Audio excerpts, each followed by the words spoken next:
left Nigeria on Tuesday night for Germany en route Paris for the summit, which will be hosted by President Francois Hollande.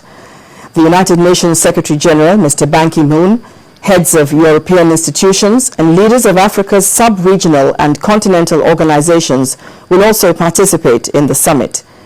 Earlier, we linked up with our State House correspondent, Chukwuma Onwekusi, who is currently in France, for an update on tomorrow's summit.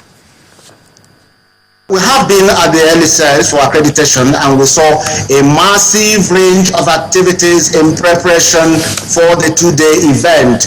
Security has been beefed up, especially at the hotels where the visiting presidents will be staying, including Nigeria's president, Dr. Goodluck Jonathan, who will be coming into Paris tomorrow at about 9 o'clock in the morning. Now, let me tell you on the theme of the conference. It is said that Mali, France, and other African countries, including their big brother Nigeria, early this year in Addis Ababa took a decision to work together to liberate northern Mali from the stronghold of terrorists. Now, the entire continent welcomed French participation in the operation, highlighting that operation highlighted the global nature of terrorism and the role France played alongside our African countries cannot be easily forgotten. Now, African countries are said to have expressed a willingness to ensure their safety at all times, and beyond that, they have stressed the importance of development issues to prevent conflicts in the future and ensure that peace reigns in the continent. That's broadly speaking, but from the feelers you're getting, considering Africa's involvement, especially at that level, would you expect part of the discussion, a significant part of it, to focus on terrorism, particularly in the West African region? And I'm talking about the one that involves Nigeria as well.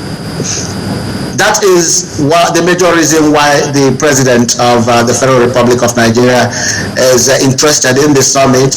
If you remember, he had tried to cancel this visit, but he had to put it back on this trip because of the importance it's going to play to check terrorism in his own country, Nigeria. I'm sure that there will be a whole lot of debate. We are told that it's going to be take the format of the G20 closed door. There will be a whole lot of debate. So countries will be tabling issues that are bothering them. I'm sure Nigeria's president will table the Boko Haram issue, and that will be the main focus, because if you don't get rid of terrorism, there's no way development will thrive.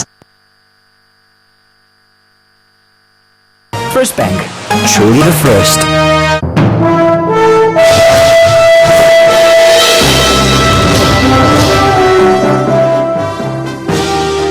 Well, now let's take business news, and here's Adeshawa Josh.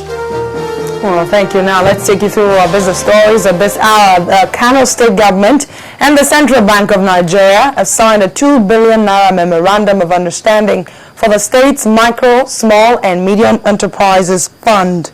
The CBN Governor, Sanusi Lamido Sanusi, says the fund will be accessible to most rural poor through microfinance banks, while the Apex Bank monitors the disbursement and utilization of the fund by the small-scale retailers. For many years now, the commercially viable Kano State has been without microfinance bank.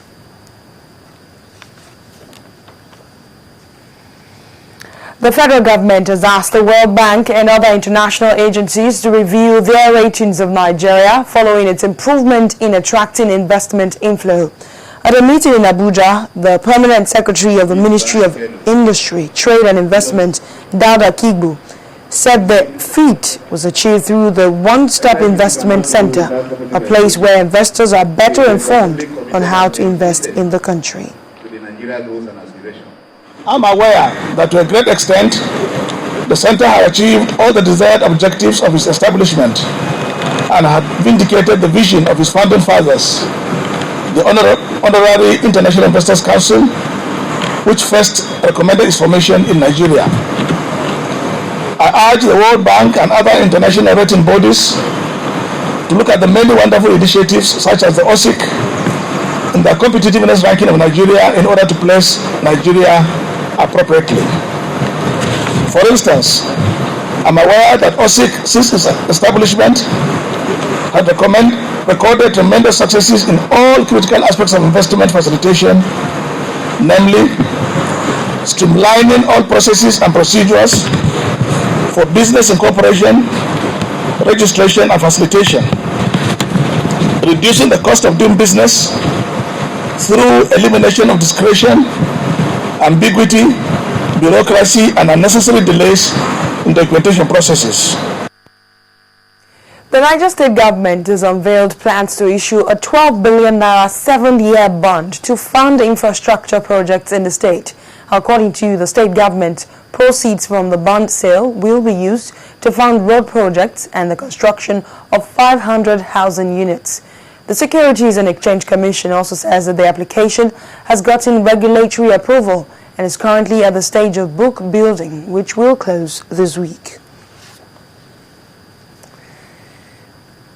The Nigerian stock market closed in the red today as major blue chip stocks failed to record gains. The market all-share index now stands at 38,864.84 points.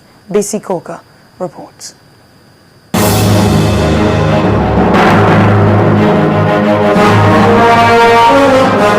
Hello and welcome to the stock market report.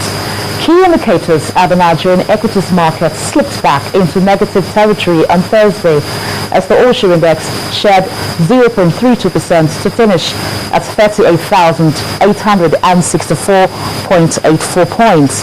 The market's capitalization ended at 12.43 trillion naira. On the laggers table, Nigerian Brewers takes the lead with a value drop of 4 naira. International brewers, Cadbury and Union Dicom stalled, where the day's top price appreciators. The most active stocks for Thursday include Unity Bank, Transnational Corporation of Nigeria, and UBA Capital.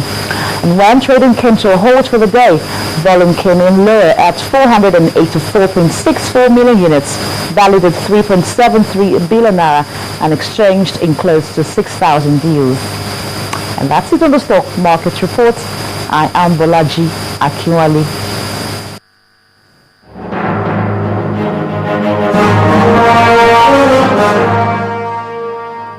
Thank you, Bolaji. That's Business News Tonight. The news at 10 continues in a moment.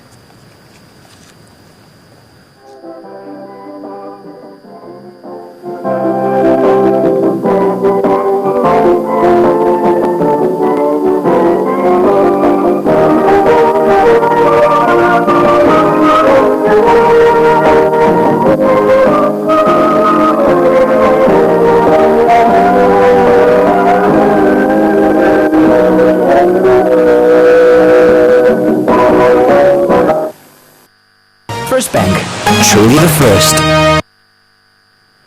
Still ahead on the news at 10.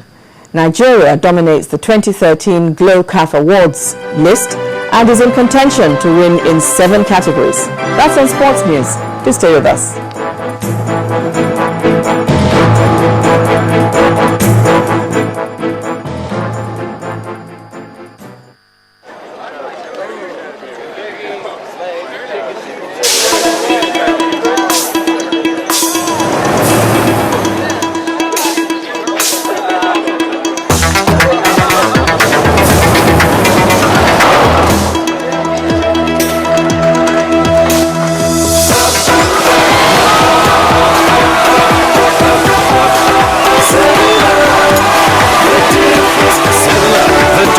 Clear. It's hot, it's sizzling.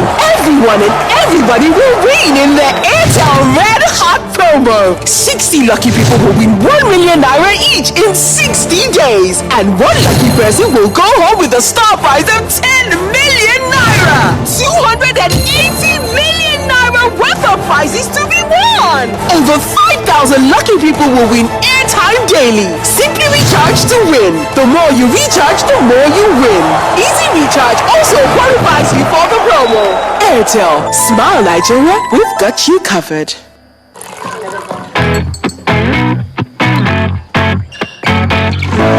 You keep me going on when I'm weak.